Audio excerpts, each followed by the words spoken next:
Hello! How are we doing? Hello. Wow, I feel like this is a podcast mutiny. It's like it's all Well, good. you were like, at one point you were sat there with your arms just open, and I was just- like, I don't know what this is. I I'm don't just know what he's welcoming doing. the internet and our community into this latest podcast. Looks like you're making your own TikTok dance. That's always my aspiration, is just to Yeah. set the trend. I'm a trend setter. Yeah, Wow. Matt. That's what I put in my bio, Should we that's what I learn put your in my new TikTok CV. dance today? Yeah, How's it Matt going? Jarvis. You just do breaststroke, but goes without like the this. legs. Yeah. And then you do a board game podcast, which is what we're here to do today. Hello, welcome. It's Friday. We're live. It's the Dicebreaker Podcast. I'm Matt Jarvis. I'm your host. I'm joined this week by Maddie Cullen. Maddie, how you doing? Hello, I'm doing really good, thank you. Good. Excited to be here. Friday. Yeah, good to have you Right, here. yay. And of course, Alex Meehan. Hello, I am more alive than I was probably about 5 hours ago.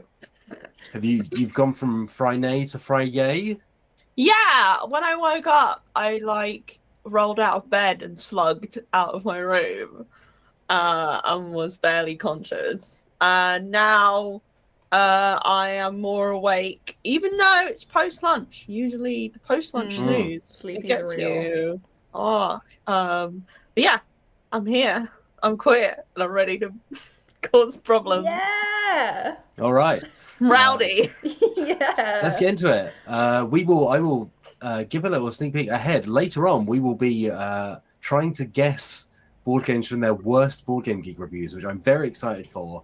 But before we get to that, let's talk about what we've been playing lately and what we've been up to.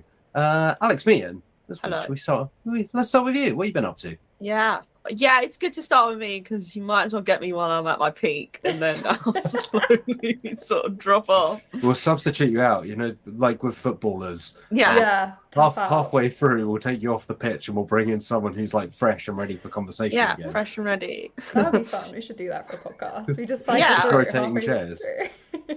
Or you just have like a soundboard of the usual rubbish I say, and you just press buttons on that. Claude, Mass Yeah. Effect 2. How dare you. Leon is baby. Gobbos. Leon is baby. I feel so called out. It's true. You just put me in horny jail. I'm about ready. That would be another one on the soundboard, really. Sentence of 1 billion years in horny jail. You'll do your penance. Yep. That'll be a fun podcast. Yeah, by reading erotic novels designed for middle-aged women. Yes. God. We did a segment on this podcast once about, didn't we try and did we just invent novels, or did we specifically do erotic novels based on board games? Oh God, we did, and it was amazing. Yeah. God, I'm trying to remember the one I did. It was incredible. I was so proud of myself. That. I was like, maybe this is my calling. Yeah. I mean, many people self-publish A know, lot. those Amazon kinds of is books. hungry for Oh, it. yeah, it's The ladies like- have got their Kindles and they want it. Kindle I erotica is know. very much like its own. It's a genre unto itself. I could make a very strong argument that the Kindle was invented solely for the purpose of people being able to read erotic novels without feeling bad about. But I don't think they should. I think you should just be proud of. Granted, a lot of them do just have just naked chests on them. Oh yeah. Yeah. There are variations of that, They're basically. like clutched to the side. Yeah, sometimes they don't even have anyone Yeah. attached. Because then you can It's imagine just- yourself. Because then it's you just- insert yourself. Yeah, in the they just leave protagonist. like a cutout, like one of those things at the seaside you put your head through. Just a bad your face torso. This is the equivalent of the objectification of the male body. Yeah. It's just a Finally. torso. No face needed. Anyway, so what I'm No Face Needed could be the name of like an erotic novel on Kindle, to be fair. That is correct. Yeah, Also and it great Only band name. body, No Face Needed. It No would Face be Needed also a priced- good band name, yeah. It would be priced at like 50 pence. Like even I have standards. Like, it's got to be at least £1 if I'm even going to take a look at it. The really cheap ones are especially bad. Anyway, this week I played some games. Not like loads, but a decent amount. So I'm part of a poker group. Wow. That meets up every couple of months. So happy. Yeah, I am not a professional by any means. When I first played, I was like, so what are the hands again? Like, what the scoring hand? And then I came third. So you know, you're making money. I know. Well, I'm making my money back, basically. So last time I actually got a profit of £5. Wow. Ooh, 5 groats. Love that. This time I just made my money back because I put £10/groats in. So, you know, not a loss, but not profit necessarily. Yeah, you broke even. That's perfect. But third place again. And for the most of that game, my hands were absolutely abysmal. Like, just I think throughout I was making jokes about how I was basically playing poker in the toilet because I was just getting like crap all the time. And then, like, toward the end, things just turned around for me. Like, I started getting some wins. Again, I didn't have... I think I had one good hand throughout the entire game. I didn't get a single pair. It wasn't an amazing... Yeah, but I did it. It was through pure diligence and other people making some silly decisions. That's perfect. That's what you want. Slow and steady wins the race. Yeah. I also played some games with my wonderful news writer, Chase Carter. Texan, also known as the Texan Boy. That's him. Howdy. That's him. Who brought up the conversation the other day of Mountain Dew's Baja Blast and just was just in the random just saying, so do you have Baja Blast in the UK? And I was like, no, because we don't want to rot our insides. Sorry, we actually have food standards. Yeah, a lot of our conversations with Chase, I would say, are good. Let's say 60 to 70% are just comparisons of US, UK foodstuffs.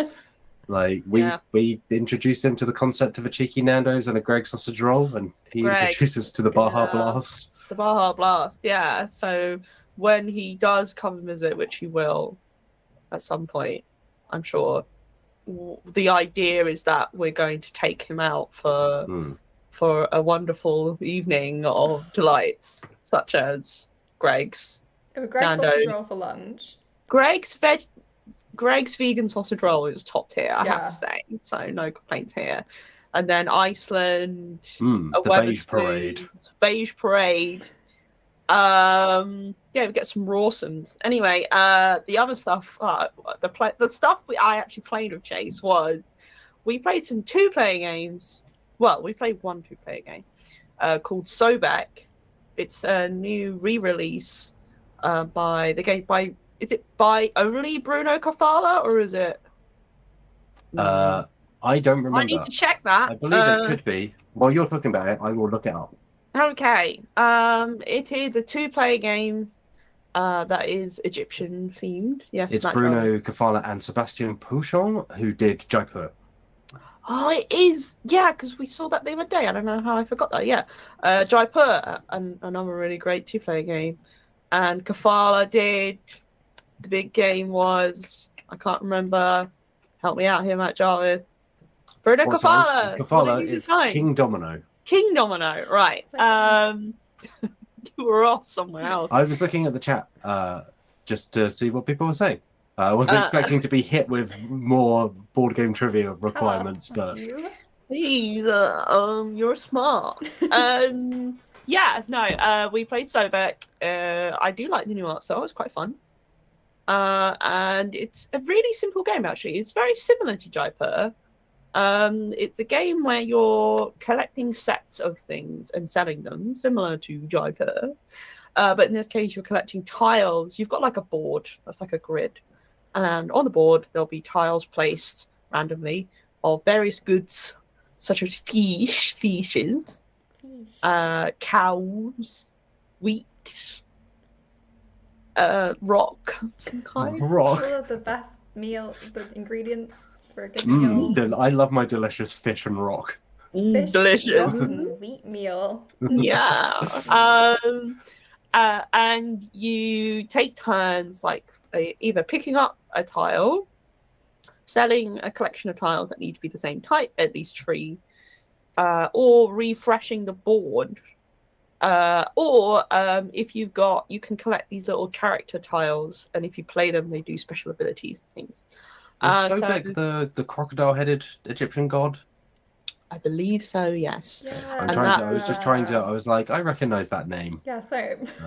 And it makes a lot of sense because in the game there are these wild tiles that you can pick up that are little crocodile, the Sobeks. Oh. So so you pick up tiles on this board, and the ones you can pick up are like designated by this Ankh symbol, and depending on where its like axis is, you will like be able to pick up tiles on that axis, and you can actually like at points turn the Ankh, change the axis of where it is, so it changes what tiles you have access to.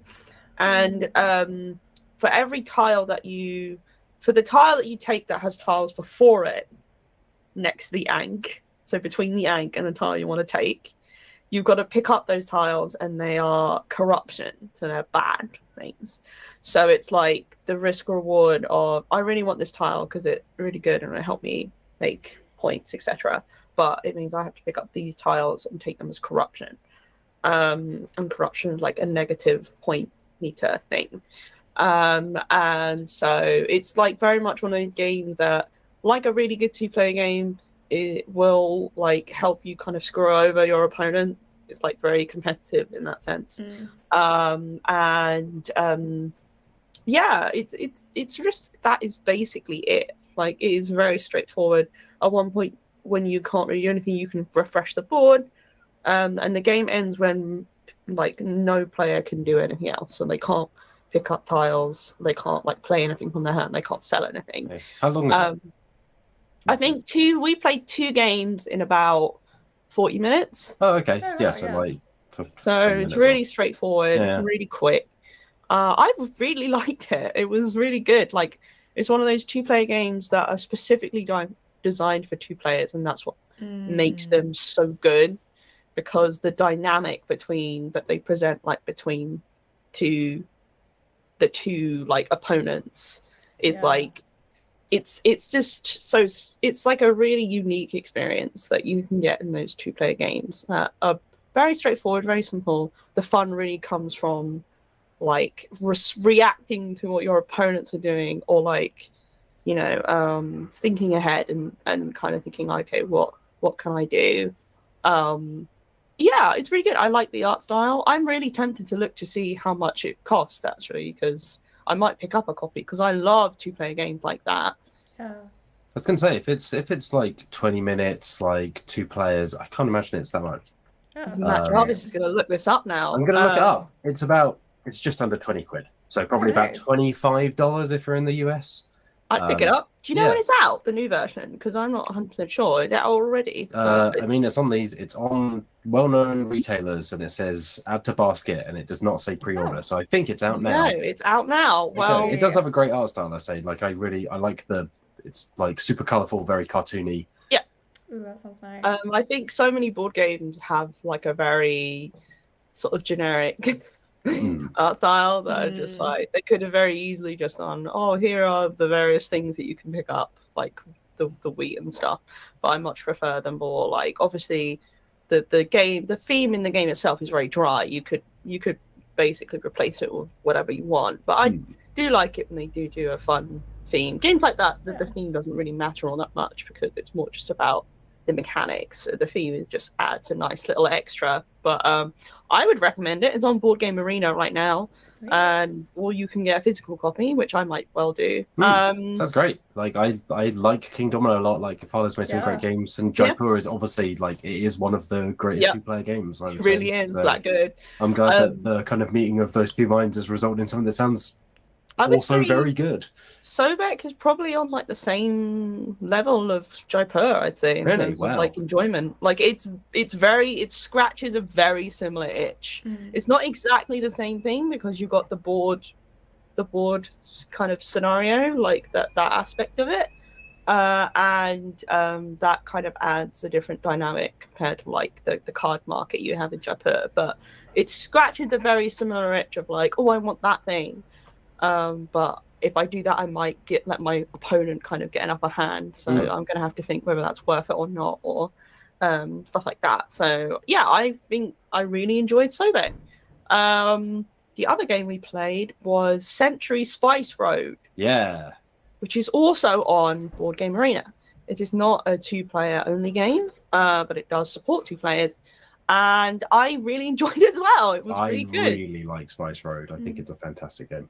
Again, it's another set collection game, so it scratches that kind of similar itch. And I'd say it's very similar to Splendor. I would actually say it's slightly more complicated than Splendor, but again, it scratches that similar itch of like sort of mini engine building almost. Like I wouldn't say it's an engine building game at its core, it's more about set collection, but like it has that element. So this is a game where you're like trading spices. I think the theme is stronger in this game than Sobek because it kind of makes a bit more sense where it's like, this cardamom is worth more than this like turmeric and things. And the artwork is also really nice. It is a game where you're trying to acquire these cards. I don't know what they call them in the game, but they're worth points. Similar to Splendor, where you start off with like a hand, well, not similar to Splendor, but we're getting ahead of ourselves. You start off with like a hand of cards, like just 2 cards you start off with. One of them is you gain turmeric, which is like the most basic spice. The other one is you upgrade your spice by 2 levels. So your turmeric can become a cardamom, and then that can become a, oh my god, what's it called? Saffron. That's the one. And then from there you can pick up, you can take additional cards to help like basically create your deck of like cards that you can then use to gain more spices. You can gain cards by like there's like a row of cards at the bottom, and the one on the leftmost will cost you nothing to take. It's free. But the further you go along in the row, the more you have to pay spices to like take them. But there might be like a really good card like further along in the row, and you're like, oh, it's worth me paying these spices to pick up this card. And then you can use that card instantly, go straight into your hand. And cards can do things like gain you more types of spices, like trade spices. So like 5 turmeric for like 2 cardamom or something like that. And upgrade spices as well. And the game is literally that. And then you can then refresh your hand, which is basically getting your cards out of your discard pile into your hand. And then picking up those point cards. So there is a limited amount of point cards available at any one time. Whenever someone picks up a card, it's replaced. So cards are worth different amounts. They can go from like 7 to like 18 or something. And you can only pick up 6 of those point cards. And once someone has collected 6, the game goes into its like ending phase. And then you win by having like the most points. I think spices also count towards that to an extent. But it's really straightforward. It's really simple. Like it's literally, I've got this spice, I'm going to upgrade it to this spice so I can work towards this one. And then, oh no, your opponent might take it. I think it's not a 2-player game specifically, but it works really well as a 2-player game because it is that anticipating what your opponent's going to go for, and because you can see what spices your opponents have. So you can be like, Chase has like 3 cardamom and 2 saffron. I think he's going to try and go for that card over there. And you can, try and beat them to it, or you'll be like, okay, I'm probably not going to get that one before he does. I'm going to go for a different one. And the fact that you can only pick up a limited amount of points cards, it's not like a time thing, means that it's very much like pick and choosy. It's just like, oh, I don't really want that one because it's not really worth much. But also, I don't want Chase to get 6 cards like next, and then I'm gonna run out of time to get more cards. So, yeah, I thought it was really good. I liked it. Yeah, it was good. I didn't play with you, but I really like Spice Road. And yeah, like I agreed. Like I played most of it 2-player, and always thought it was very good like that. I assume you can't do this on Board Game Arena, but there were 2 sequels that were like similar but different, and then you could mix and match them, and they would have like different modular ways of playing like 2 or 3 games all in one. But I think for what I've heard, the kind of base games are still the way to go. There's also that Golem edition, which has like fantasy artwork, which looks fantastic. Yeah, I think normal Century Spice Road also looks great. They released a Golem version of all 3 Century games as well, which are, as far as I know, don't really change mechanics. They just make it fantasy. Yeah, I think instead of spice, you're collecting crystals and stuff like that. Which personally, I prefer. I think I prefer the original, like, themes and things, because I don't know. You see, fantasy is so common in terms of a theme, and it's kind of a bit generic. Whereas when it's like when you do like a theme like Century Spice Road right, then it really looks great. Like I love the look of things like turmeric and cardamom and saffron. They're just such a visually exciting thing to look at. So like sometimes the pictures are so good you can like smell, like you can imagine the smell of. Sorry, Matt Jarvis, I feel like this is leaving you out. You can imagine the smell of like. Cardamom has such a strong smell. Yeah, spice is just nice things, aren't they? Yeah, Matt Jarvis, you can't smell properly. Is this correct? Oh, yes, that's correct. Yeah, just to explain why I was like, sorry to leave you out, Matt. Yeah, I had like anosmia. I can't smell certain things. That's certain things. Okay. Certain things, yeah. I can smell mint, and sometimes I can smell farts. Have you played anything else, Alex? Ian? It's like you were punished from your like. It's like God was like this one. One nice, one bad. Wouldn't it be funny if you could only smell mint and farts? Oh, do it! You'd be a legend if you did it to a man. So funny. Look, being God for like ever must be really boring. You gotta find your excitement somewhere. It's especially because I then also have IBS, so it's just like the combo factor there is a real mean. It's a winner, for sure. Yeah. Oh, I shouldn't laugh. Basically, yeah, and that's all I've played. In other news, I finished my Leon playthrough of Resident Evil 2 remake. Leon. Leon. In a different game. Yeah, I don't want to play that one. If folks want to see you play some of Resident Evil 2, they can do so on the Dicebreaker Plus. Yeah, if you become a Dicebreaker Plus member, you can watch me. It's very good. I can tell you that now, having put it together and edited it. Oh my god! You picked an amazing clip. I literally just went to where your audio was the loudest and just like watched every time your audio was the loudest. Watch for the spikes. Yeah. It's the bit when I'm like, oh. So good. Yeah, you can see this. You can watch the socials on Twitter. You can check that out, so you can see a little taste if you want to join membership, because it's very worth it. He's just a little boy. He's just a little boy. So I finished that just under 10 hours. It took me a very long time, but I'm gonna play Claire's next, so there'll be more Resident Evil 2 summaries, recaps, whatever, updates.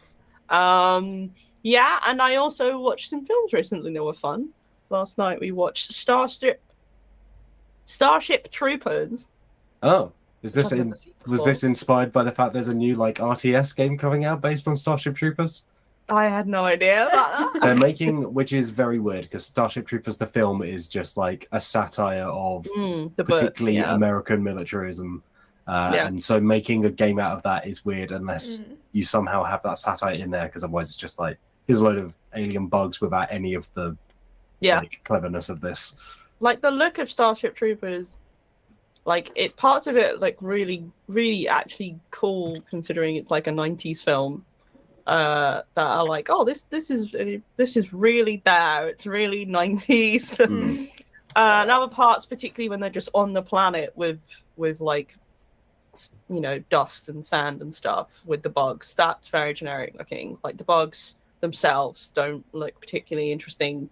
There are some big ones that I like. I like the big ones. Nice. But you know what? It was pretty good. Like, Yeah. I've watched some videos about it and heard some people talk about it, but I never just watched it before. But I watched it last night and I was like, you know what? Paul Verhoeven knows how to make a good like satire film. It is a film that satirizes the book that it's based on, which is very like gung ho. And I thought it was really entertaining. And the other film we watched is called Phantom of the Paradise, which is a 1970s film made one of Brian De Palma's very first films. And yeah, it was a 70s film. It was very interesting.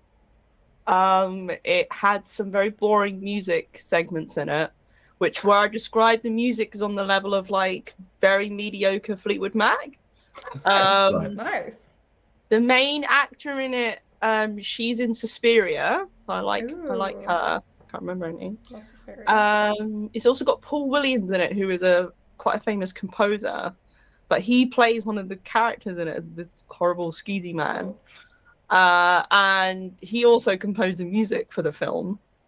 And there is a character called Beef in it, who is the most amazing character ever. He's so amazing, Maddie. Beef? I'm so intrigued. He's so good. I don't know if I'd recommend it. It's got some really iffy 70s parts in it that I'm like, but it's an interesting commentary on the music industry of the period. And also it's got beef. So it does have beef. Damn souls, I will say. Yeah, and it's only like an hour and a half, so you know, maybe just skip through the boring music segments. Skip to beef only cut. Beef only cut. Give us the beef cut. Release the beef cut. Like, release the beef. Max length of like 7 minutes. He's not in it for very long. I'll take it. Just enough. 7 minutes. Easily the best bet. 7 minutes of beef is enough. Yeah. So that's me. That's what I was up to this week. All right. Thank you. Before we move on, I'll say Nick Jeffrey did super chat. Thank you, Nick, for supporting us. Said, I won a 5-player game of Seven Wonders last night. The guilds did the trick for me. 20 points just for my purple cards. That is nice. Good going. Purple cards are interesting because they're not easy to get points from a lot of the time. Yeah. They're like the fabric ones, from what I remember. Purple ones. Yeah. So. But that's easy. Seven Wonders. Seven Wonders, great game. Cracker. Love that game. Seven Wonders Architects? No, Seven Wonders, great. Yeah, and also BP Phantom, thanks for joining Dicebreaker Plus. We just mentioned Dicebreaker Plus. There's some really good videos over there. Enjoy watching me and scream. Yes, scream a lot. That video goes downhill so quickly. Honestly, the game was relatively alright. As soon as I started filming that, like things just go so downhill. That's where the content is, Mia. Yeah, you're just, you know. I know. I do mention throughout you are blessed. By the fact that this happened to be when I filmed this, that I was in this part. That was so good. Yeah. Okay, that's me. Maddie. Hello. What's your week been looking like? I haven't been on the podcast for a couple of weeks because I was off and then I was doing something else. But so mine isn't specifically this week, but I have recently been playing Silver Bayonet, which is super fun.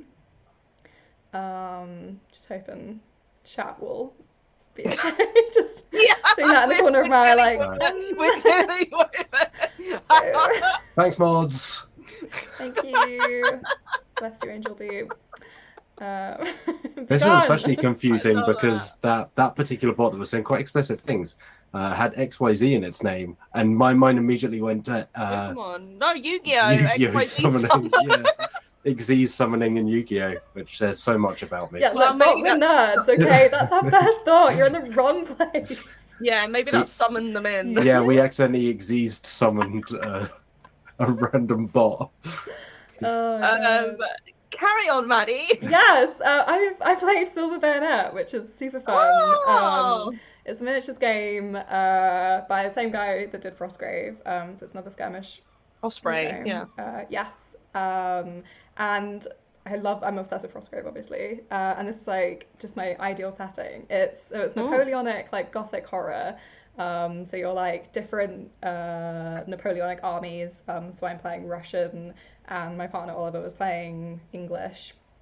And it's basically like supernatural horror while you're there. So you have a special team from the army that goes out to like track down supernatural horrors. And it's got this really fun kind of like detective element. So in Frostgrave, you're like obviously hunting down chests. Sorry. In this one, you're hunting down like clues. No, I'm having my moment. Go away. Keep going. We're doing Keep going. Yeah, so and it's really fun. So you hunt down clues, and you're kind of like battling each other to hunt down the different clues, and they like give you ideas about what the monster's going to be there in that specific scenario. So we found like claw marks, like a dead body, and like animal footprints, and so like we're putting together like all of these pieces of the clues, like what it's going to be, and then like you have then you eventually find it at one of the clue spots, and you have like a battle. It's just like the vibes are really, really cool. It's really fun, and again, I love that kind of little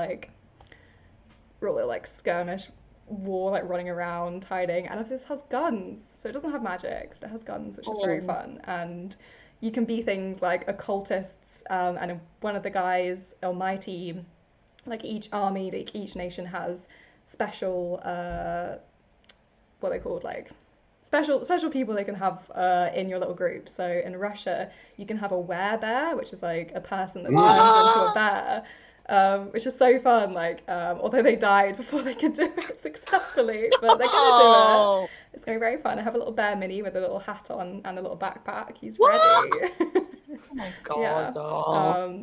It's really, really fun. Yeah, I just love I love a little war game, and I love the flexibility of having like whatever kind of terrain you want. And this is great because it's Napoleonic. You can get Napoleonic minis like so cheap. It's great. You can get I think we got 42 for like 20 quid, which is a lot cheaper when you're looking at minis when you only need like 8 to play. So that was really, really fun. Loved it. Yeah. The chat are having fun with werebear. Yes, Werebear is so just great. a good phrase to say. Isn't it? It's very pleasing. Werebear. It does sound very fun. Werebear. Maybe we should move on to playing that from Frostgrave. We're doing that. It's really. I do like Frostgrave.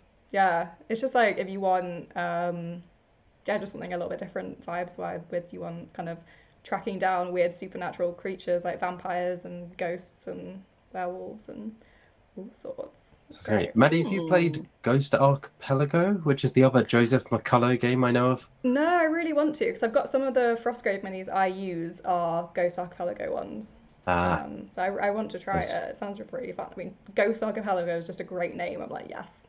Yeah, I don't need to know more. Yeah, I feel like we've obviously the team's love of Frostgrave is well documented on the site and the channel, but I think like Joseph McCullough, who's the designer of all those games, but also Osprey, just putting out like little books of rules, and you can just use whatever miniatures you got around. It's so good. Great. Would highly recommend it if people want to get into miniatures. It's just such a great place to start. Like they're putting out that Castle is in the Sky game, and that looks cool. I wanna pilot some flying boats in the sky. Yeah, that looks really cool. I covered that for the site. Again, World War One vibes, I think. Yeah, I think so. But with like flying ships and stuff. But I do think it's the classic case of like Warhammer's really well known, but it's not necessarily the best like introductory point for new players. Whereas these kind of games are a lot more affordable and also a lot easier to learn and play. So Osprey, That's great. Big up my boys. Love them. My lads. Have you been playing anything else, man? Yes, I also I'm playing new things because it was Oliver's birthday a little while ago, so I got to buy lots of new things. Ooh. You're like, this is for you, honey. This is definitely for you, not for me. Oh, yeah, I've got a lot of games. I'm like, these are to play with me. Fun with that. So we also played Escape the Dark Sector. Yeah. I have played this game. You've reviewed it for the site as well, I believe. There was a review on the site. Yeah. What did you think, Nanny? I enjoyed it, yeah. Like, it's one of those things where we play a lot of RPGs, and it's quite nice to have, like, an adventure game where it's not one of us, like, trying to DM for each other. You can, like, kind of just sit down and play it. So it's, like, a sci-fi kind of adventure where you're trying to escape, like, a sci-fi prison kind of thing, and you break out. You have, like, a team where you each play like one of the crew members, and you turn over cards to like see what happens in the adventure, and you're trying to like fight and like try and use skills to try and survive and stuff, and eventually try and make it to a big boss who in ours killed us in the very first round. Sounds about right. So yeah, I find it hard to know how I'm going to get to the boss without dying, but it was fun. Hard to not that die. Game is just fundamentally difficult, but I think you have to go into it with that.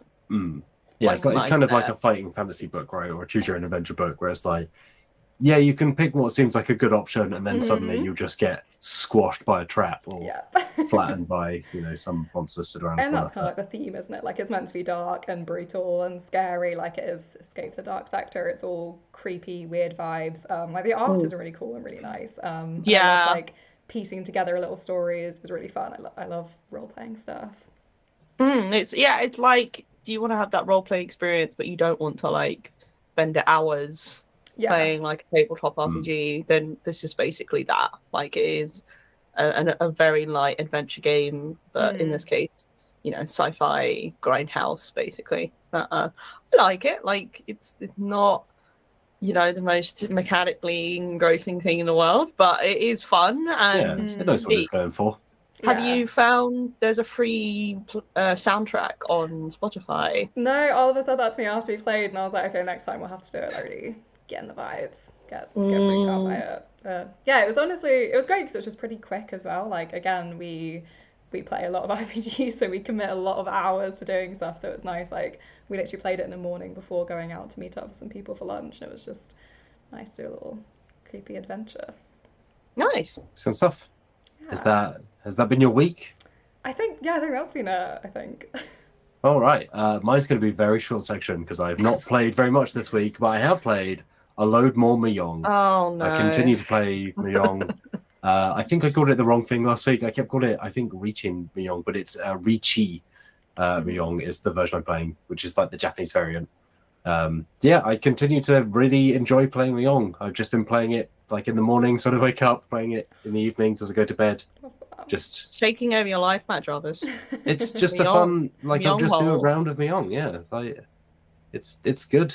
1 minute you're doing a round, the next minute you're I gave back that girl a gift, and she was like, "Thanks for this gift." And then we formed a bond, and then I unlocked a different voice line for when she does a particular like Yaku and scores for it. It was Yep. You can do that stuff if you want, or you can just play Mahjong, which is mainly what I've been doing. Well, that's nice. And again, like I think, like, so I've been playing via Mahjong Soul, which you can play in like a browser, or there's like mobile app versions as well. And I think it's genuinely a good way of learning that version of Mahjong. It spells things out quite well, and it has, for instance, Richi Mahjong, you need Yaku to score, which are like certain combinations of hands. So, for instance, all simples means that you don't have any 1 or 9 tiles and none of the honors tiles, which are wins and dragons. So just simple numbers. And you need at least one of those to have a legal winning hand. And that is kind of the complexity of that game, because there are a lot of different Yaku that you can score with. And then you get into things like Dora. And Dora are extra ways of getting bonus points, but they don't count as Yaku by themselves. You have to like have them somewhere. And it sounds like a lot, and it is a lot at first, but I think that app actually does a very good job of teaching you and making that stuff very easy to reference and understand, in a way that when I previously tried to learn Mahjong, I was like, what's happening. Like, why can't I win with this hand? Why can't I draw this tile? Because there's a lot that goes into it. So yeah, if you're looking for Mahjong, it's a good one of those. That's about all I've played in terms of tabletop stuff. I mentioned. Oh no, probably didn't mention last week because I hadn't done it yet. I spent some of the weekend building some of the Warhammer 40k Horus Heresy box, the Age of Darkness box set, which comes with about, I think there's like 40 Marines in there. There's a Dreadnought, there's a tank, there's a couple of Praetors. So a friend came over, kindly helped me build some of that stuff. It took us about 4 or 5 hours to build the tank, which I painted on the stream yesterday with Wheels. You can go and watch us painting that. Yeah, you brought it in for show and tell. Yeah, it's a good tank. It's a real like chunky miniature. It's a lot of plastic, and there's still a lot of that box that I need to put together because I really want to play Horus Heresy. I really want to get into 30k and give it a go. But I've got a lot of Marines to put together first. But yeah, we just had it was a very good Sunday. We just put on original series Pokemon, just let that play in the background, and then we were just gluing together Warhammer, and that was the afternoon for us. It was a very good time with friends. I don't know if I can go back to that. I think original series Pokemon. Yeah, I think I'd just be really annoyed. We watched the Pokemon film, the very first one, like a Pokemon 2000 the movie. Yeah. No, I think it's called the original movie or something, right? Oh, yeah. Not 2000. They may have retitled right? it since. Oh, was there one before 2000? It's the one with Mewtwo. That's not. I'm pretty sure that's not called 2000. I'm pretty sure you're thinking of the one that's like gold and silver, but maybe I'm not. Anyway, it's just called Pokemon the movie, maybe 2000. And it was very boring, and a lot of the characters are just really annoying. And then whenever Team Rocket's on the screen, I'm like, this is great. Yeah, Team Rocket are absolutely the highlight of that whole series. Absolutely the highlight. Whenever they're like just hanging out, whenever James gets eaten by the weeping bow, like it happens surprisingly often. Like, I just love how their Pokemon are just like goobers. Yeah, they're just hanging out. Meowth's reliable, but reliable, yeah. Great. Yeah. Whereas like Wobbuffet and Victory Bell, they just all they want to do is just cause shenanigans. Yeah. And there are some. It's very. I mean, generally the voice acting is pretty good for like a 90s like animated series. But there are some real choice voice casting decisions. They run up in the episode where there's Ash gets his Charmander, and the Charmander has a different trainer at the time. He just has the most kind of like stereotypical like, oh, whistle this then. Oh yeah, you want a Charmander, do you? That kind of like British like villainous. This is my Pokemons. Yeah, like that kind of thing. And there's a guy that has a very strong, I think, Texan accent. Oh, I love that. He has a Sandshrew, and he's like, my Sandshrew! You don't need subtlety with children's voice acting, I can tell you that. No. There is no subtlety in there. I mean, it's much better than like them being like, oh no, we can't get across the water. And I'm like, ugh. I would say, we watched about 20 episodes in a row, and it was enjoyable. Like we didn't decide to switch over to anything else. We were having a good time watching. They are pretty quick. I mean, I wouldn't say 20 minutes odd. I wouldn't say it's awful. I wouldn't say the film was awful, but it was mostly just really boring. Apart from the bit right at the end when, of course, the iconic bit when all the Pokemon are fighting each other. Spoiler alert, I guess, for Pokemon the movie. All the Pokemon are like fighting their twins, and the music is like my brother. Yeah. Brother, yeah. And there's a bit where the like spoilers, a major character gets turned to stone, and then one of the Pokemon does a cry, and then they come back to life. Very sad. It's very moving. Yeah. It is very moving. And then Mewtwo's like, "Oh no, I've learned the error of my ways and the meaning of love." To be fair, if I saw a little creature cry after something I'd done, I'd be like, "Wow, that was a big reality check." What a big reality check for my actions. That's Whereas Mew is just like, I'm cute. Yeah. And as one of my friends pointed out, it doesn't make any sense that Mew is number 151 and Mewtwo is 150. Because it should be Mew first, right? Exactly, Yeah, but there you go. Yeah. And we have talked about because Build-A-Bear, which is a thing in this country. I don't know if it's a thing anywhere else, but probably. I think so. You go into the shop and then you like get a bear and then you stuff it and you put a little heart thing inside it. And you can put like little voice boxes in there, but that really freaks me out. I don't want that. Oh my God, I don't want to hear. No, I don't want to hear it talk. I'm the Charmander, Yeah, innit? I want Madness to in start. Living Colour. That's right. You can actually record stuff and Mm. put it. Can you imagine the absolute shenanigans you could do with that? Like Trolling via Build-A-Bear when I Build-A-Bear. give you a gift. here you go, Wills. Have a lovely plushie that we made you, and he squeezes it. I don't even know what it's gonna say, but expletives. yeah. Well, we talked about because a while back, Build-A-Bear started doing Pokémon Very cute. bears. And I was like, immediately, like, I'm definitely going in there and I'm definitely going to get one. Because I love Pokemon, especially the red and blue starter Pokemon, which is what they began with. And I walked into the shop. And of course, it was for the children and their parents, because obviously. Yeah. And I was literally the only adult, like, on their own in the entire place. And I was in the queue surrounded by children and their parents, and then everyone was kind of looking at me like, this person's weird. And I don't blame them, to be honest. I don't think I was weird as well.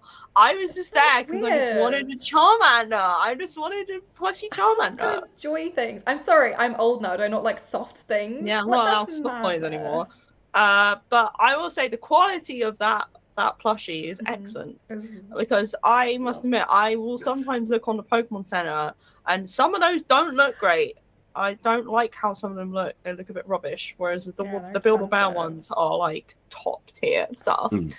And I was talking about that with the group the other day, and I was like, I don't know whether they still do them, and they still do them. I did actually see one the other day, so I assumed that us talking about there was. So we need to go group visit social to go and get a Build-A-Bear. I said I want that Lord of the Rings little Frodo bear. So. Oh yeah, I forgot they did the Lord of the Rings bears. So nice. I just want a Bulbasaur. I want to squeeze that little bulb on its back. I mean, can you imagine how squeezable? You can just buy a Bulbasaur, you know. No, they're not as good as the Build-A-Bear ones. And also, you can buy a Build-A-Bear Bulbasaur. No, it's not the same.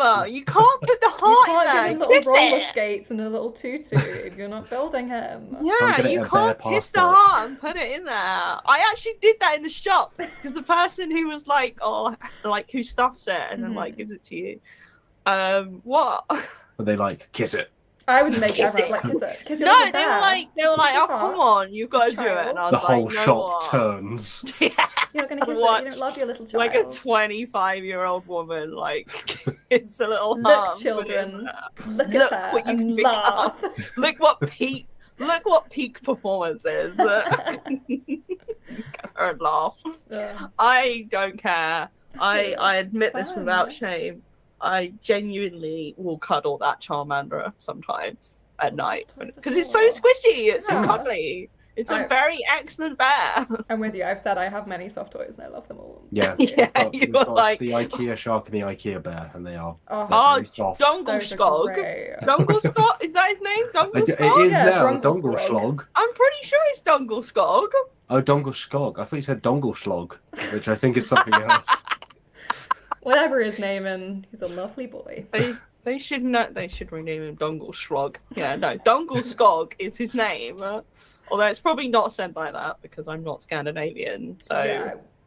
Good on you for having a go, honestly. Yeah, that's what I call it. Dongleskog. I would love a Dongleskog. Yeah. I would have to get a bigger bed for it, just so that's the issue. That's the real cost of. Yeah, I remember you telling me that sometimes when you go to bed before your partner, you like. Yes, if I go to bed with my partner, I put a soft toy in his pajamas and tuck it into his side of the bed and get his book out and put his glasses on it, and he comes down and he's like, "Oh, I'm not welcome," and I'm like, You're like, this is my new partner. They're in here now. Like they got tucked into bed and you didn't, so I don't know what to tell you. You've been replaced. The twist is it's Kermit the Frog.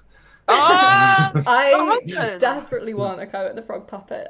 If they weren't so expensive, I would have one, and he would be on my hand right now doing this podcast. But Oh, we God. we'll throw in a very long-sighted tease here. If you like puppets, there's something coming up. Not goodness. next week, not the week after that, but soon. That involves puppets. Yes. On the involves Dicebreaker puppets. channel. Excited. So stay tuned for that.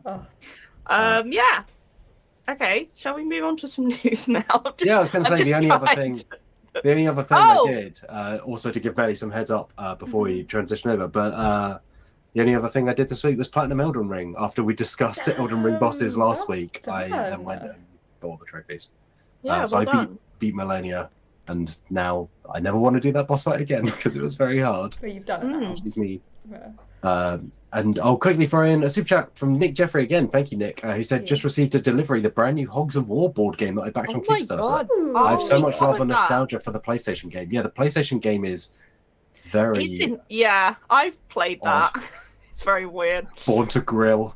Yeah, Like Born to Grill. The Full Metal Jacket parody on the cover. goodness. I played quite a lot of Hogs of War. It's like 3D worms but with pigs. I will say, from my basic memory of what I can remember about that game, it does have some racial stereotypes. Oh, does it really? Oh God. I mean, it doesn't surprise me. I given think the there's age a of it. Japanese, because they're like based on World War One or Two, like countries, and you've got like the American pigs and the UK pigs, and I'm pretty sure there's a Japanese one and there's a German one, and I think the Japanese one is kind of.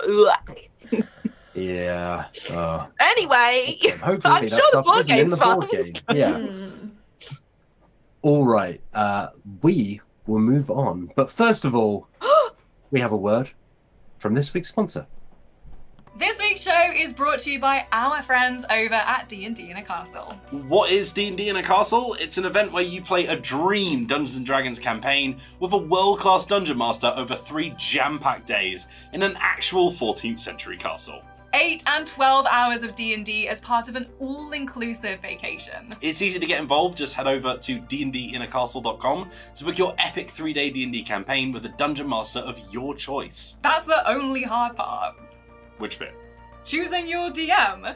It's a list of just great talent. You could book to play with the legendary Gabe Hicks. Or what about playing with award-winning writers and game designers like Alyssa Teague or Jason Azevedo? You could have a dungeon masterclass. I see what you did there. Hey, It's right. You can have a dungeon masterclass from the head of the D&D design studio, Ray Winiger. I mean, they even cram in stuff like archery, axe throwing, escape rooms. And you get to eat like a king in the Great Hall at every meal. Go to bed in this 14th century castle, wake up, and do it all again. 3 whole days where you just eat, sleep, roll dice, and repeat. It's time to gather your party and venture forth. Learn more at dndinacastle.com. See full list of this year's events and dungeon masters. That's dndinacastle.com for your vacation beyond imagination. Hey, hello. We're back, and let's move on for some quick news before we dive into this week's segment. First up, Alex Meehan, do you want to tell us about this Alice is Missing film?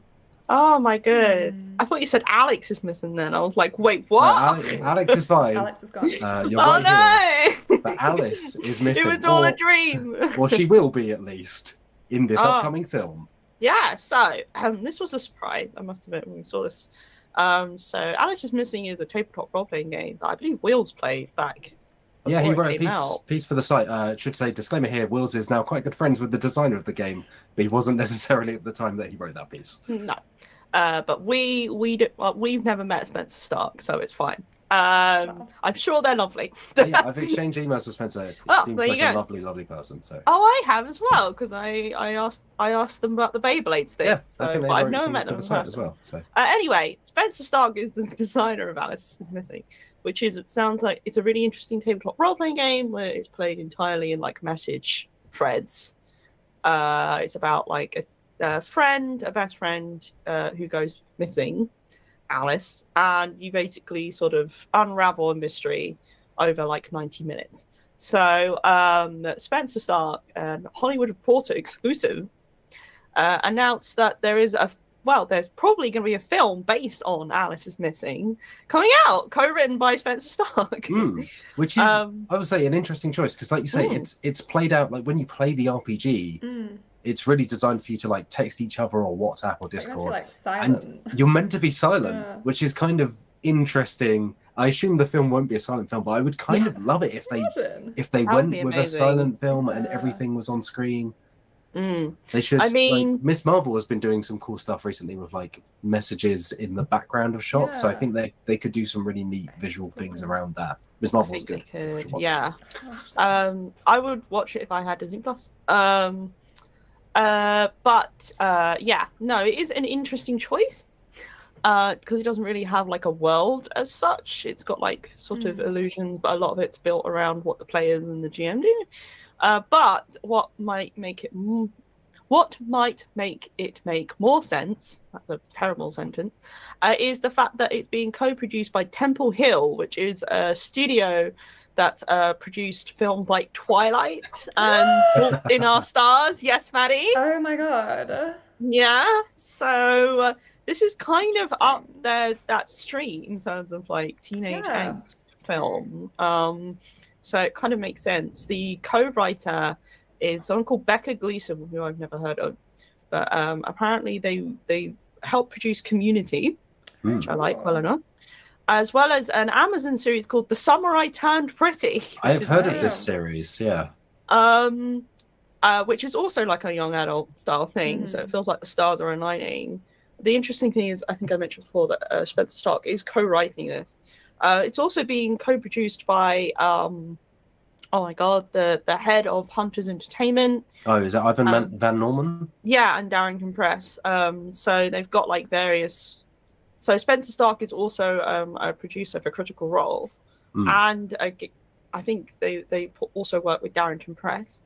But it's interesting some of the ties that are going on there. But right now there's no release date or anything. It may not happen because they Paramount have just like what's the word? There's a very specific word. Optioned the rights. Which means, basically, if it gets written, they will be the ones to have first dibs. But it doesn't necessarily, like you say, it doesn't guarantee it will happen.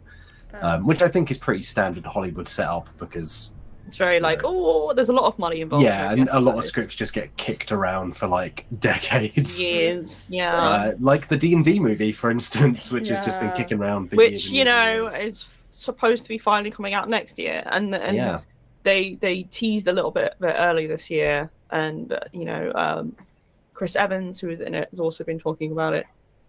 So it feels like it's happening. yeah, it's definitely happening. But this is a really interesting one because it's an interesting pick. We got the Blades in the Dark TV series coming, but Blades in the Dark has kind of been around for a while now. Like Alice is Missing, relatively new and relatively like niche, like small. It's I think people that have played it really like it, but it's certainly not like a game that you see like a lot of people chatting about. It's not Pathfinder. It's not like but it's got a great premise. Like it makes sense that if they're looking for a cool story and maybe an interesting concept, it was there. So I'm intrigued to see what they do with it. So there we go. Alice is Missing being turned into a film maybe at some point in the future. The other one I wanted to give a quick shout out to was the absolute hero that last weekend entered a US Pokemon tournament. Let me get this right, the North American International Championships. Matthew Rive, what a legend, entered with and it's important to state this point, it was entirely legal by official Pokemon tournament rules. But entered with a deck of only jumbo-sized cards, which are the cards that they sometimes include in certain Pokemon sets that are largely designed as a novelty of like, here's a fun big Pikachu or big Snorlax for you.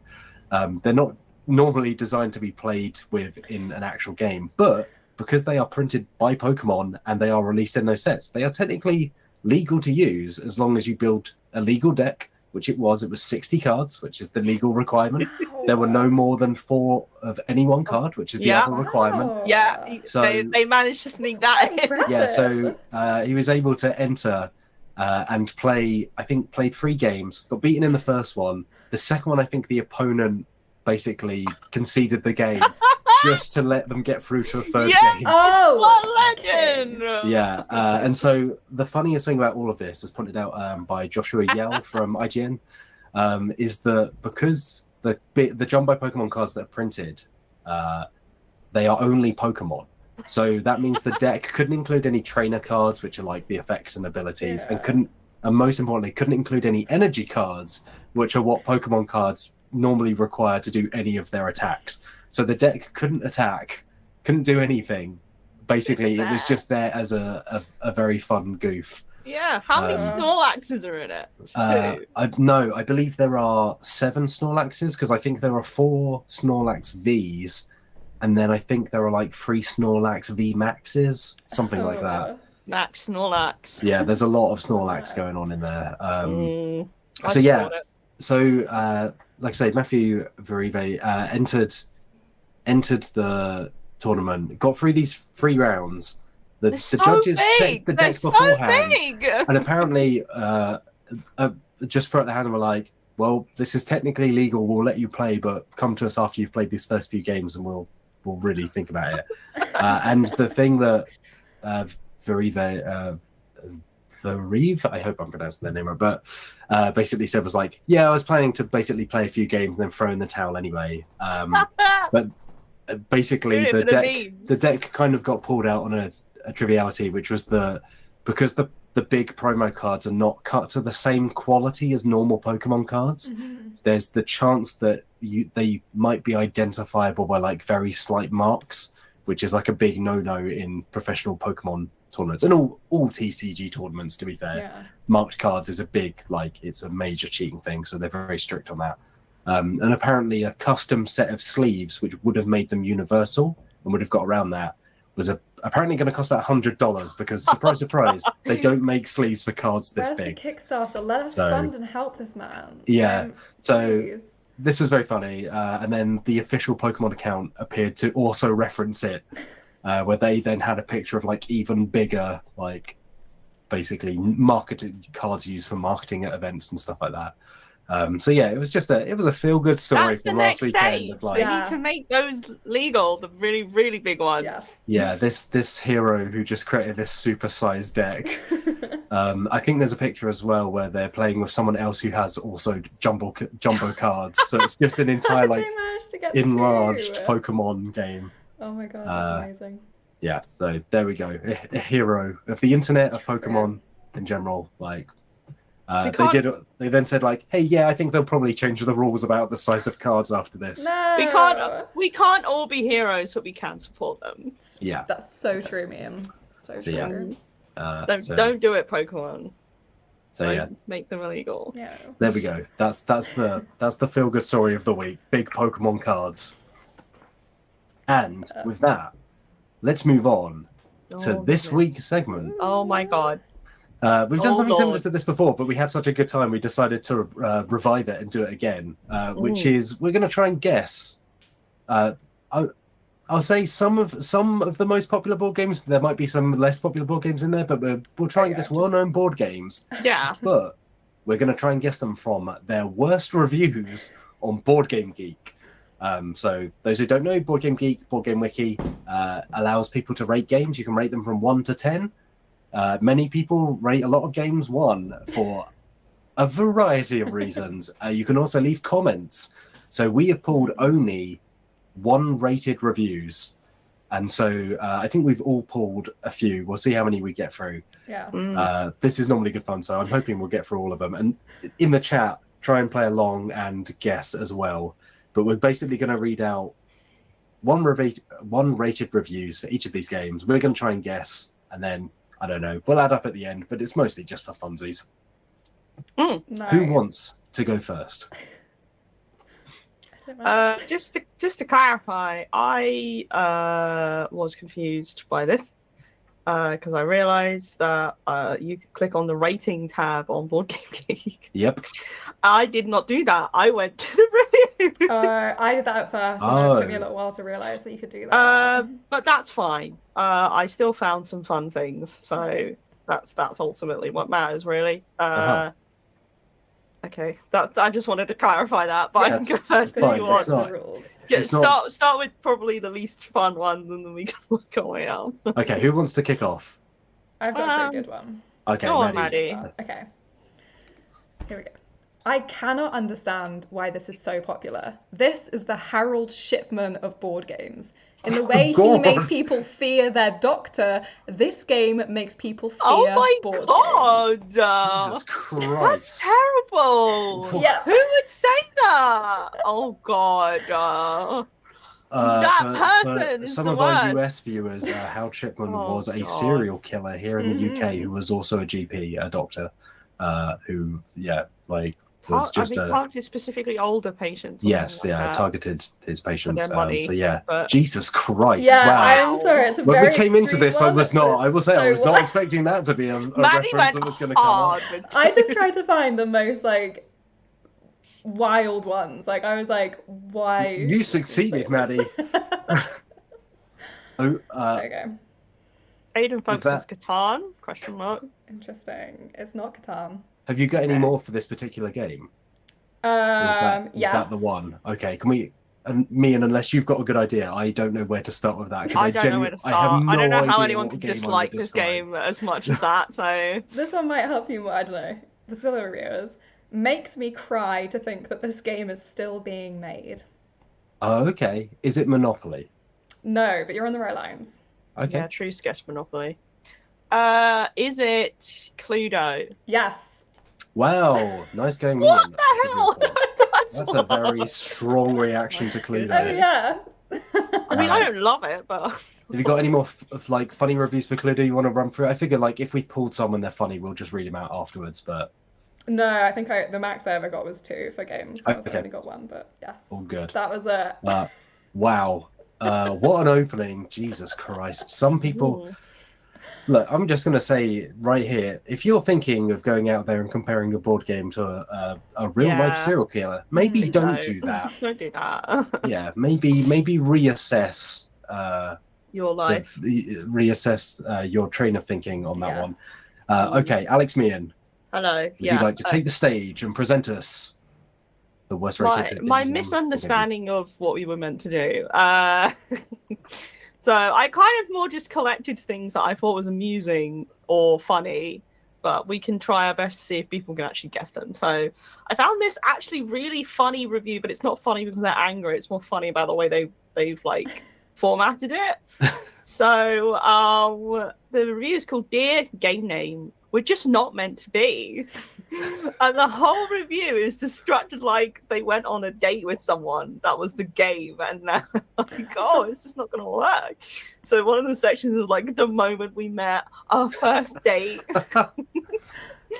I punched all the hexagon and spread out the cubes and read the rules and started. Oh, I was play. about to guess love letter because I figured maybe they're No, this they're is playing not. off The the game fact is it's a love not. letter. I will tell you the clue. The game is not remotely related to romance. They just decided to do this, and you know what? I fully support this person's decision. It is a very fun review, so I might put it in the chat. But yeah, it's like dating that stand-up guy who was totally into you, and sadly you just don't feel it. So that might give you an idea of what it is. Another, just a review that's called "I'm a grown man and I can admit when I'm wrong!" Exclamation mark. Not that. And another comment is this is talking about the artwork. The cold meats platter and the poodle? Question mark. The artwork is very conflicting. Cold meats platter. I was going to guess Catan, but it's not Catan. It's just because you said hexes. Cold meats platter. And the poodle. That sounds like that a is really a bad clue. band or That is a clue detective show. Yeah, that is a clue to the game itself. Cold And it's meats specifically platter. about the artwork of the game. This might not be fair because I'm pretty sure you have not played this one, but I have played this one. I'll give you another clue. It's a game that is very well considered. So the reviews that are not happy with it are fun. Cold meats platter. And a poodle. It's got artwork that's very Wikipedia. Oh, it's not Terraforming Mars. It is indeed It's Terraforming Terraforming Mars. Mars, Yeah. okay. I Yeah, just love Wikipedia- that one Wikipedia sentence art. of the cold meat platter, the poodle. Wow. Yeah, that's what I went with. Okay, so that's one to me. Nice. All right, my turn.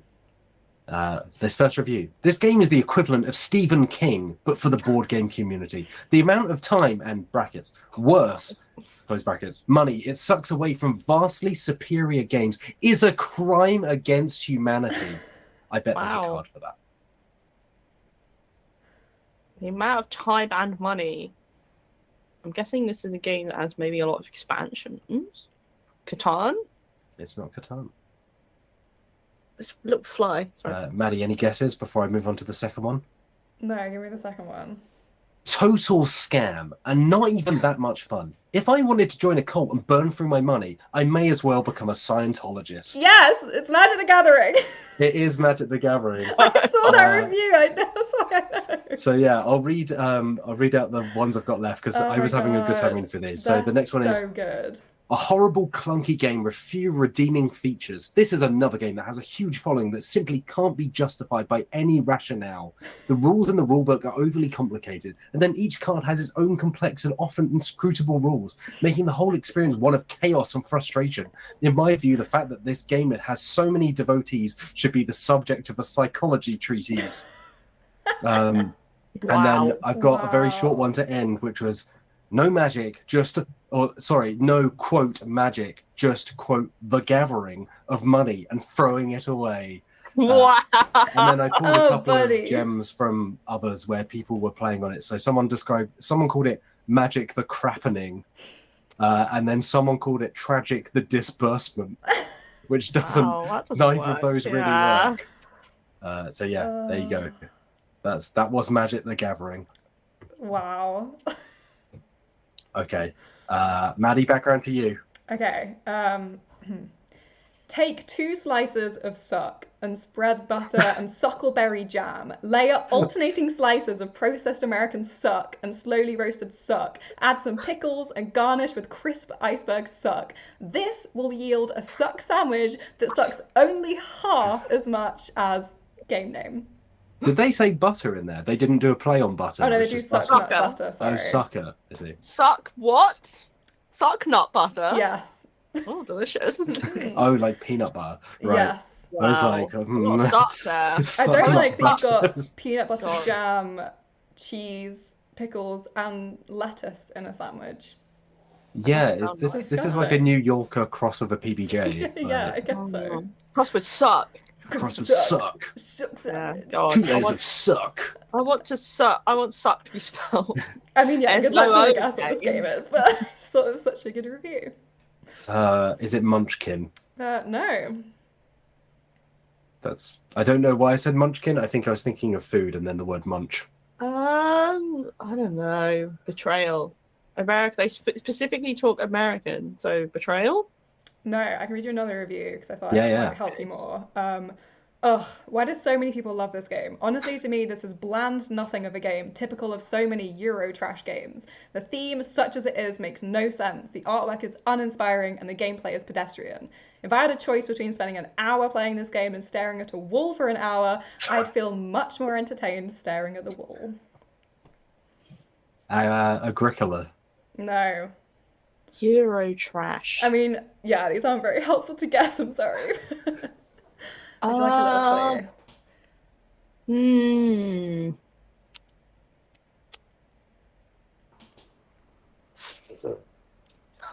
You're laying down tiles. Laying down tiles. Small world. No. There's a No, that's not Carcassonne. Euro It trash. is Carcassonne.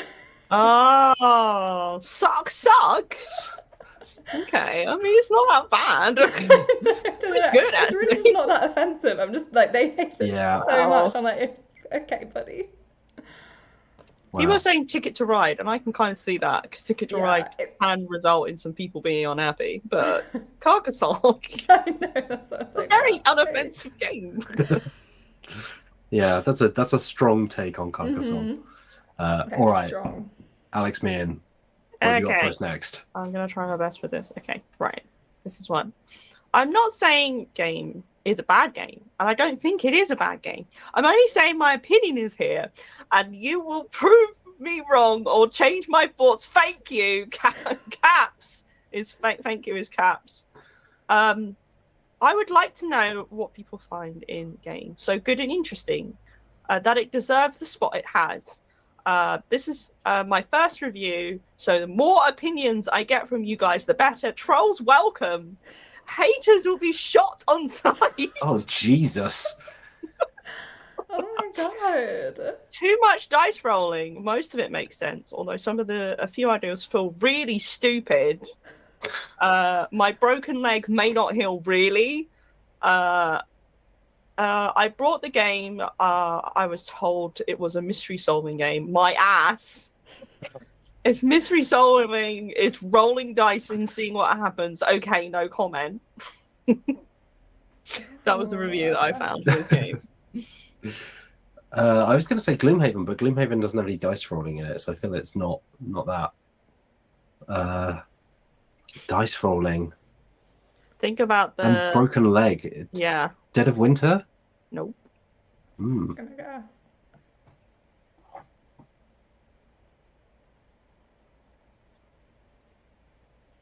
Where do you break a leg in? Yeah, that's what I'm now wondering. And roll dice. Lots of dice rolling. Oh, can you give us a clue? It is an American style game, Ameritrash. It is very big. It is very long. It is Leg. scary. Is it Eldritch Horror? It is indeed. Wow, nice. Nice going, Maddie. My favorite is ... my My ass. ass. My ass. also trolls welcome. I got that so much because I got a review of Eldritch Horror from the rating section, and people again were like, "You rolled so many dice," and they were getting so mad about it. And I was like, okay. I've also got a little one that I think is very funny. That just the review is just called "A Fiddly Beach Vacation for Masochists." Is this for Eldritch Horror? No, this is for a different game. That's the only thing I got for it, but I just thought that was such a funny review Fiddly title. Beach Vacation for Masochists. Yeah, Matt might know this. Is it like It's a notoriously feast for difficult. Odin? No. Oh, notoriously difficult. That's why it's called For Masochists. Yeah. Like complex. It's just mean. It's just mean.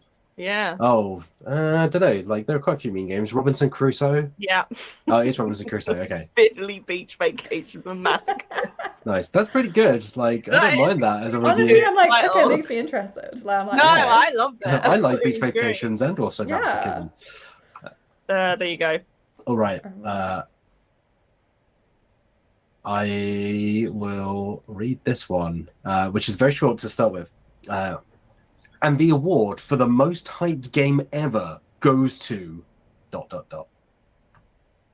Most hyped game Most ever. hyped game Be ever. anything. Is this Gloomhaven? Gloomhaven? It's not Gloomhaven. Interesting. Mia, do you want to take a guess before I do I a said second review? Gloomhaven. So- Oh, Same okay. You time, both said sorry. Gloomhaven. You see? Both said Gloomhaven at the same time. Okay, second review. I don't want to see games that may last for 8 hours. I don't want to see games which occupy 4 big tables. I don't want to see games with childish figures. But somebody maybe wants that. That is why rating 1 from my side. Childish figures. I don't know what this is that referring to in terms of accurate? childish figures. Is I it have Twilight no idea what you're- Imperium 4th It's edition? Twilight Imperium. Oh, yeah. Let me read out the others because Childish there are some figures. other good ones. Childish figures, I don't know. Okay. This one says stupidly complicated Risk in space. No, thank you. Alternate title for this could easily be Game Setup: The Game. No game should ever force you to dedicate an entire day to playing it, but this game manages to do just that. 2 hours of said day must be set aside for setup and breakdown. How ridiculous! Oh my god. I mean, it is vegan. And then finally, also a review for Twilight Imperium 4. This is, I think, my choice for least favorite game I've ever played. It simply Wow. takes too long, and by the end of 10 hours, I wanted to dash my head against something. Would only play if paid to. Wow. People are very passionate Oh about my it. god. Passionate is a word. Makes me so Uh, sad. All right, we're on two apiece. Okay. Background to Maddie. All right. It is a great game for all the closet sociopaths that want to spend 2 hours learning the rules so they can spend 2 more hours killing small animals with their friends. Root. Yes. What? Immediately. Small animals is Yeah, Did you have another okay. one for Root? The only one I had was too complex for 5-year-olds. Artwork cannot be tolerated by an adult on his right kind of mind. But too complex for 5-year-olds is such a No, A because, lot of games are because too they're complicated for 5-year-olds. they're like artwork is too childish. Yeah, they're Only like, for ooh, children. cartoon animals. I'm Cartoons like- are only for children. I saw so many of them being like, the theme doesn't make any sense. I was like, well, how does it not? What? That's just Yeah, not They true. have no Like, imagination. they've Because never it's read all- Redwall or. I was Yeah, gonna say it's like people have no such a imagination. popular concept. Yeah. Like, oh my god, No, and done no. so well. Maddie, the only good games are games that are about like collecting, I don't know, cows or like So or true. like and running your own box factory. Those are the only Hey, things. let's that not. work. Hey, now let's not say things that. Container is a fine game. All right, Mian, tee us up with your next one. Okay, there's this one. This is going to be really obvious, but I just enjoyed this review. Mhm. This review is called "Everything That Sucks About ... As with most semi-cooperative games, game can bring out the worst in people. That's the less obvious comment. Is it like a It's social very deduction game or semi-cooperative games can Oh, bring out the worst semi-co-op. in people. does it bring out the worst in people when you cooperate? Is this Dead of Winter? Yes, it is. Ah. The other thing that would really get it away. And finally, sometimes I just don't draw Sparky. And there's nothing more frustrating than not having Sparky equipped with a shotgun, night goggles, and the gas station blueprints as the leader of your group. Can agree. Sparky is a great character in that game. Things that especially not suck, Sparky, especially if he finds a guitar and starts playing songs of hope, or is interrogated at gunpoint by the local militia. So this should not be a 1-star review then, because you like Sparky. No, I told you at the beginning I messed up. I went Oh, in did the the reviews review not have any stars section. or anything? No, No, they're just only the reviews. ratings. That's why I That's realized fun. when you were like, "Oh, these are only 1-star reviews." I was like, "Oh I know, no, that's hang still on, fun. I clicked the wrong thing. I should have clicked ratings." But no, I enjoyed that review. It was good. It was Yeah. mostly just them like saying how they don't like Dead of Winter, but they were like, "We love Sparky though. I like the dog. I like the Yeah. dog." Yeah. Not only can you pet the dog, you can also give the dog a gun. Well done to Maddie for getting it. Like it was just that one. Was it Maddie? Who was No, it? It was not Matt. How dare you? Sorry. Well done to fucking Maddie. me. Yes, let's all be very proud of you. All right. This one I think is not my strongest set of reviews, but we'll go for it because it's here in front of me. All right. This first one is just 50 minutes too long. And the important context of this is that the estimated playtime of this game is 50 minutes. Wow. Oh man. I don't know. Yeah, can we just 50 have a minutes, review? an hour? Yeah, well, the second review Maybe is for kind an of a partner to that first review. So Hmm. first review, 50 minutes too long. Second review, this game is 3+ hours of sheer boredom. Wow. So one person's taking 50 It's not minutes, that one long. person's taking over 3 hours. Sheer boredom. I don't know. That could be anything. So the thing is, I will say the BoardGameGeek estimates are not very good. A lot of the time they are too short. Like a lot Yeah, well, they're taking off the longer. boxes. Right. yeah, and those are very still much the case. Mhm. Yeah, they are not long enough. 50 an hour. Games can be played in an hour. Like that's a very interesting time. Well, I'll give you the Feast third of one Odin. because it's not Feast of Odin. Feast of Odin would never play in True. 50 minutes, but it I definitely don't would play in know. over 3 hours. But Baron Park. Not Baron Park. The fourth and fifth ones kind of give it away, so I'll read the third one, which is just quick, everyone gang up on the leader. And they rated it 1. So presumably they were leading. Oh yeah, probably sorry. 50-minute game on the I love Linger. when reviews are like people just had like a bad experience with the people they play with, and then they Yeah, like that's get mad like- at the game, and I'm like, buddy, I think those are your friends, not the game. Scythe? Not Scythe. I'll give you this next one, and then the last one we'll give away. So, when it comes to board games, I'm up for playing just about anything. There are two exceptions to this: Munchkin and this game. I absolutely abhor games that weigh too heavily on the luck side of the luck versus skill scale, and this game takes the cake in this regard. Betrayal. Not Betrayal.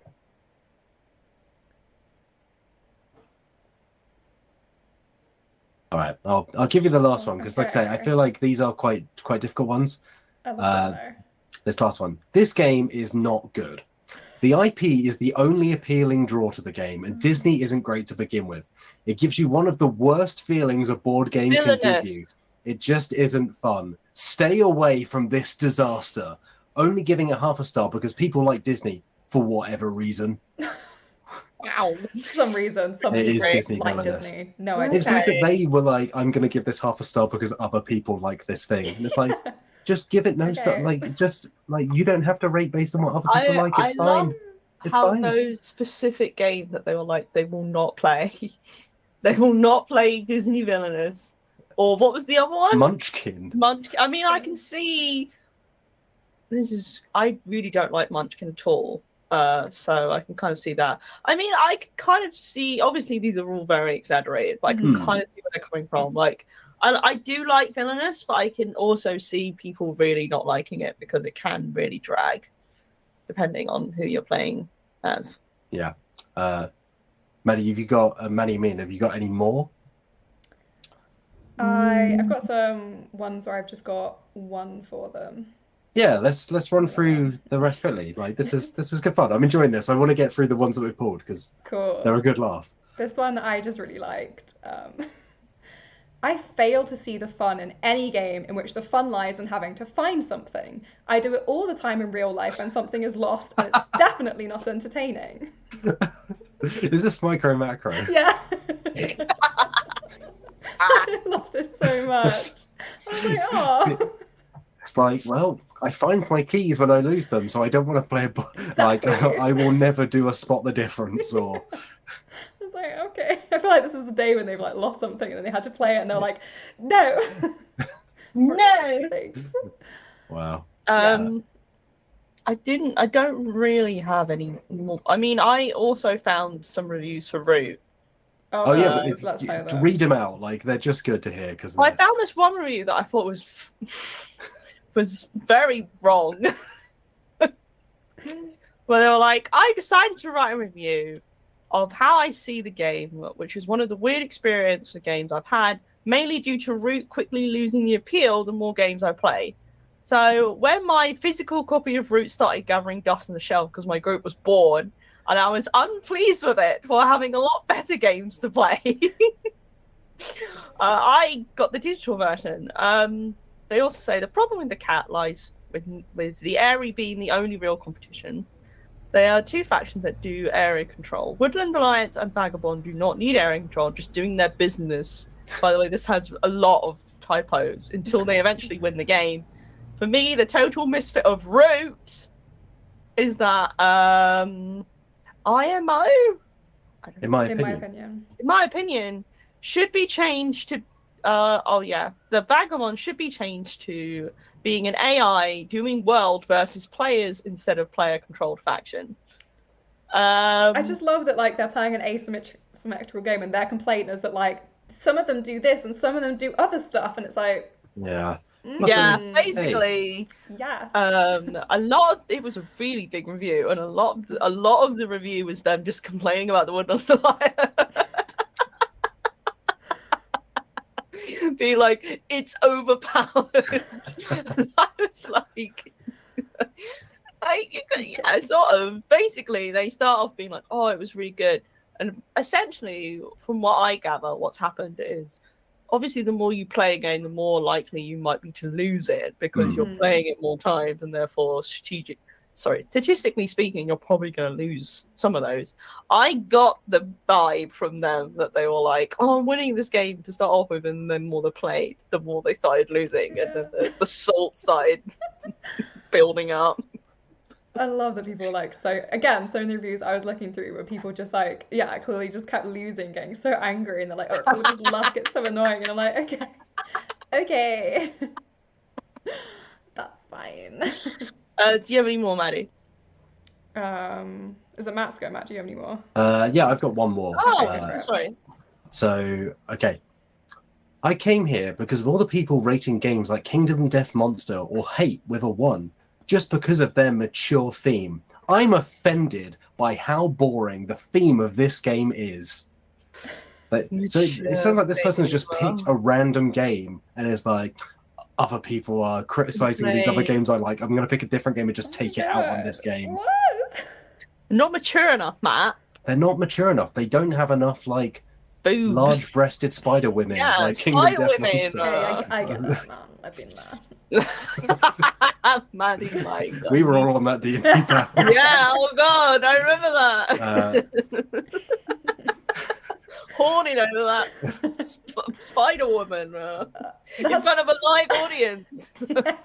No regrets. So yeah, they're offended by how boring the theme of this game is. Like, had they played it? It's not Container. That's a fun theme. All right, the second review. I hate this game. I don't know what it is about it that I can't stand, but something. Every time I play, I end up feeling frustrated, angry, and/or bored. It's the antithesis of what I want from a gaming experience. Oof. Could be anything. They don't like it. Well, I'll give you the third one because I feel like this one is a slightly harder one. And the third one is funny with the context. It made me laugh anyway. This person in July 2014 posted, I'll look into this more. I may be good at this with a 1. And it has not been updated since. So presumably it didn't go well for them.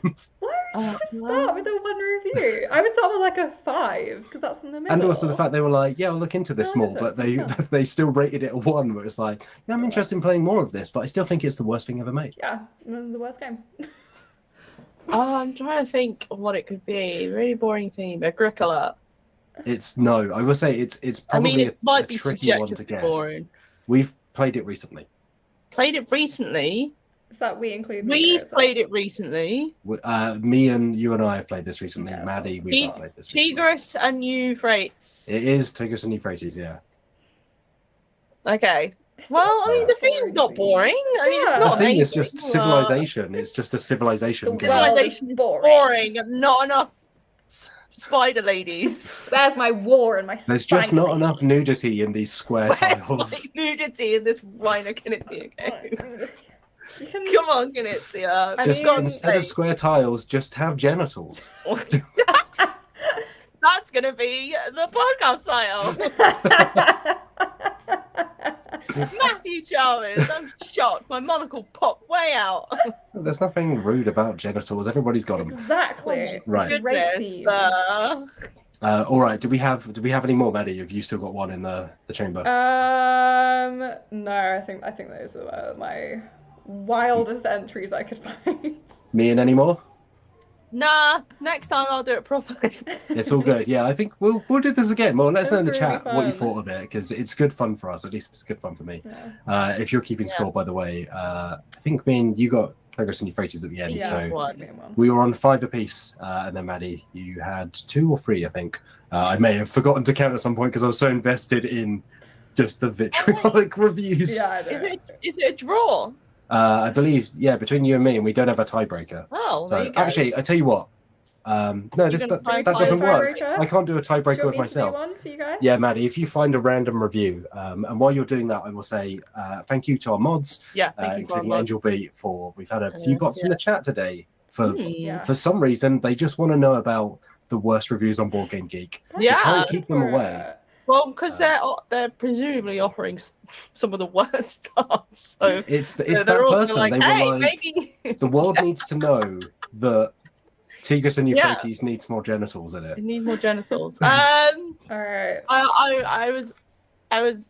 Maddie, have you found some? I have like one more left that like is just a random one I found, so I can use that one. Yeah, let's do it. Okay. Yeah.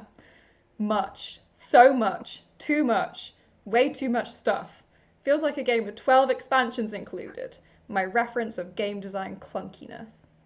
Gloomhaven. It's not. Wow. Fair enough. Too One much day it will stuff. be. Ankh. No.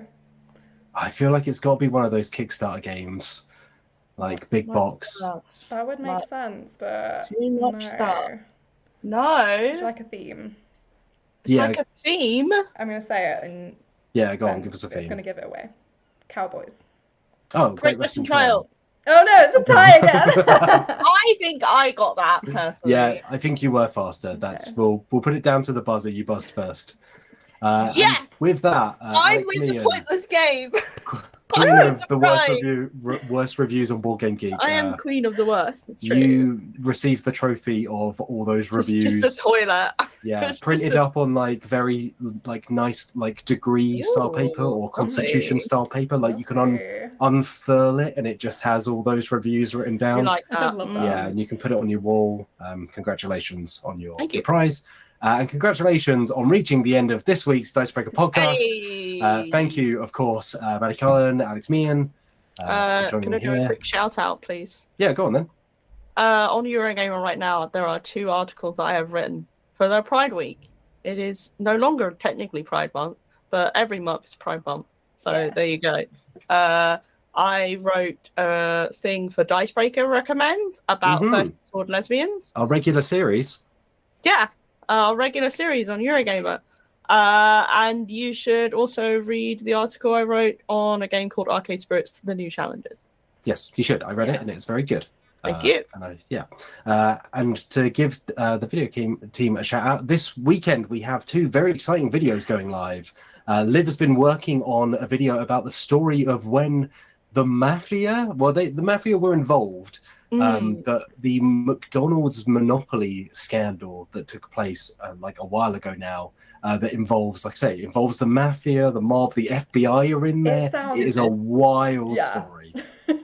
So absolutely go and check that out. And if you haven't watched it already, of course, there's also Liv's video on the Satanic Panic and D&D, which is already up on the channel. Mhm. And also we have a very special video, which will hopefully be up this weekend. It should be. Now that I've said it, something will happen. But the video team put a graded Pokemon card Yes. through the most extreme of stress tests. And this is a real PSA graded mint condition Charizard. Mhm. We put it in a case and then we covered it in water. We dropped it out of a window. We fired a bow and arrow at it. We threw an axe at it. We shot it with an air rifle. We shot it with a shotgun. We barbecued it. Yeah. Delicious. And you can see the outcome and whether that case and the card inside survives this very extreme survival test that we put together. Watching the clips that you Liv and Wheels have recorded, I was just laughing a lot. So I'm looking forward to seeing the final video. And so if you're listening to us, you should also go and check out that video, which should be live this weekend. If it's not live this weekend, it'll be up next week. But obviously stay tuned to youtube.com/Dicebreaker and Dicebreaker.com. We can find many more fine videos and articles, including those by obviously all of us and our very fine news reporter Chase. We appreciate it very much. But that really is it for this week. Thank you all so much for listening. We'll be back next week live at 2 p.m. BST on Friday for the Dicebreaker podcast. But until then, I've been Matt Jarvis. This has been Maddie Cullen, Alex Meehan. Stay safe out there. Look after yourselves. And until we meet again, have a lovely day. Goodbye. Bye.